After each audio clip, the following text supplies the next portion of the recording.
Hi, and welcome to TRiBE's Toolbox, where you will find tips, tricks, and stories for Black women by Black women. I'm Yvonne Maxwell, and I'm an IT consultant and the co-founder of TRiBE. In today's episode, we're going to discuss how to negotiate your salary and cover how to identify your unique selling point. Now, throughout my professional career, I have spent so much time trying to figure out how to negotiate salaries. How do I convince employers that I am worth more than what they actually advertise? Now, I have so many tips and tricks to share with you, so grab a pen and paper and get ready to learn.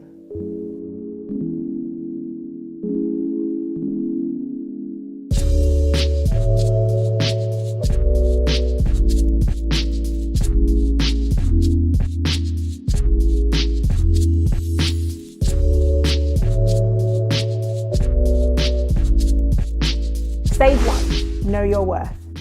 Studies have shown that women rarely negotiate their salaries. In fact, most women are uncomfortable with the concept of it and have never even considered it. Now, as a Black woman, I feel like any of those figures just double because we're dealing with the fact that we're women and we're Black. The truth is, anyone can learn the skill. Anyone can learn how to negotiate their salaries. All you need is the skills, a little training, and also a tiny bit of confidence. If you're striving to get the pay that you deserve, it's important that you understand what the going rate is for your position in your geographic area and your actual industry. So things like doing research about the actual role, speaking to men and women, and you have to make sure you speak to both genders because you need to identify if there is a gender pay gap issue there. Also, make sure you understand the responsibilities, requirements, and expectations of your position. For example, try and get a copy of your job description and job descriptions of other roles that are similar as well. That will give you a good idea of what different organizations expect of somebody in your position.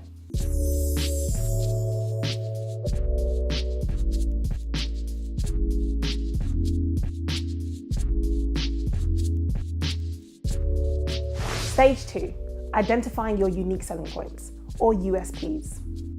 It's so important that you understand what makes you stand out from other candidates. And documenting this is so crucial to your negotiating journey. Knowing your USPs will give you a better understanding of where you fit in the market at the moment. It will also help you identify areas that you may need perhaps some training or just general improvement. Pause the video here and write down 5 key USPs that you think you possess.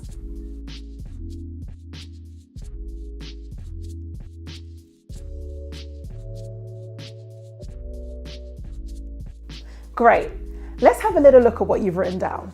Did you find it difficult? Was it a little bit challenging, like finding positive things to say about yourself? That is completely normal if you did find it hard. Please don't feel bad at all. When you are thinking about your USPs, don't necessarily look at skills or positive things that are just general in terms of life, like for example, I'm a good listener. That's all well and good, but is an employer going to find that extremely beneficial? And is that going to give you a leverage over other candidates? So when you think about your USPs, think about skills that are specific to the job that is at hand.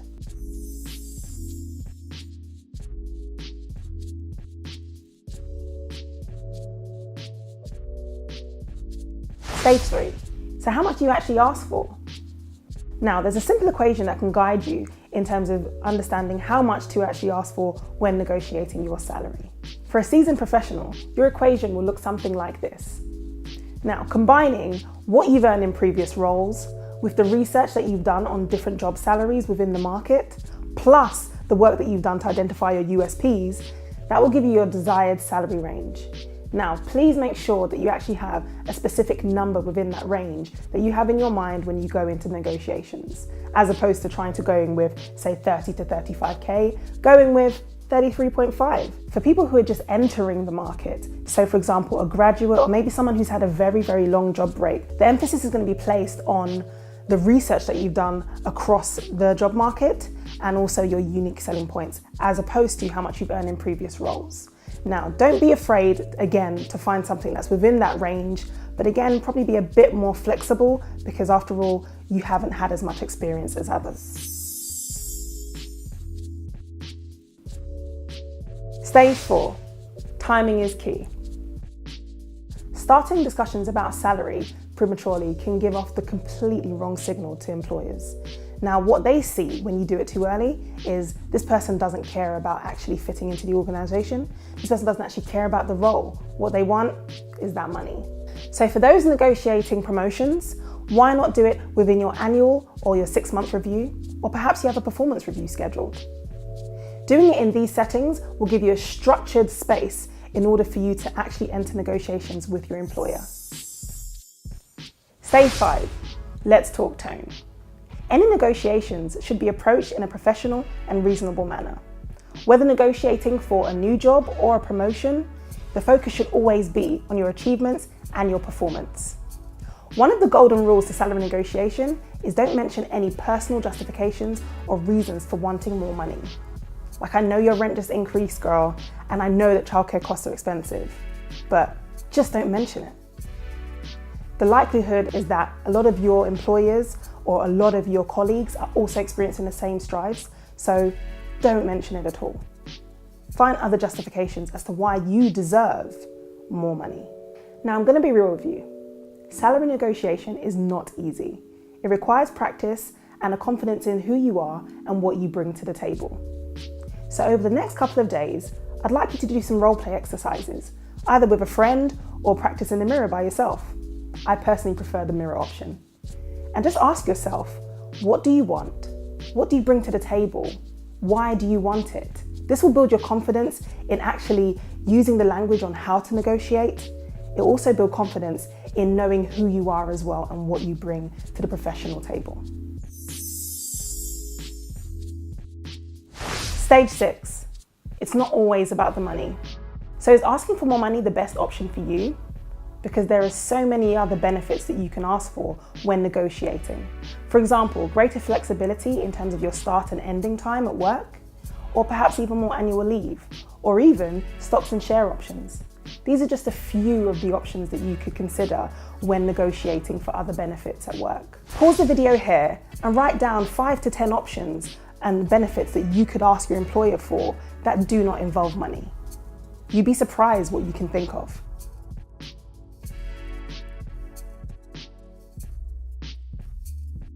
Now, we've gone through what to negotiate and how to do it, but it's important to know that despite doing everything I've told you, your negotiations may not be successful, and that's not necessarily your fault. It could be that your employers don't have the means to give you more, or perhaps they don't want to. Now, walking away is never going to be easy, but it's definitely important to know when to do it. This could be because of financial need, market value, or simply what you need to do in order to feel good about the salary you're bringing home. Ultimately, you deserve to earn what you're worth, so please don't let the fear of failing prevent you from trying.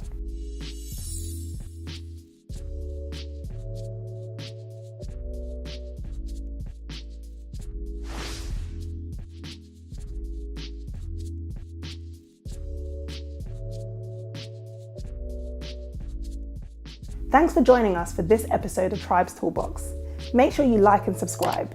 Comment down below and let me know what you've learned and whether you're going to try negotiating your salary. And please, don't forget to check out the other videos in TRiBE's Toolbox.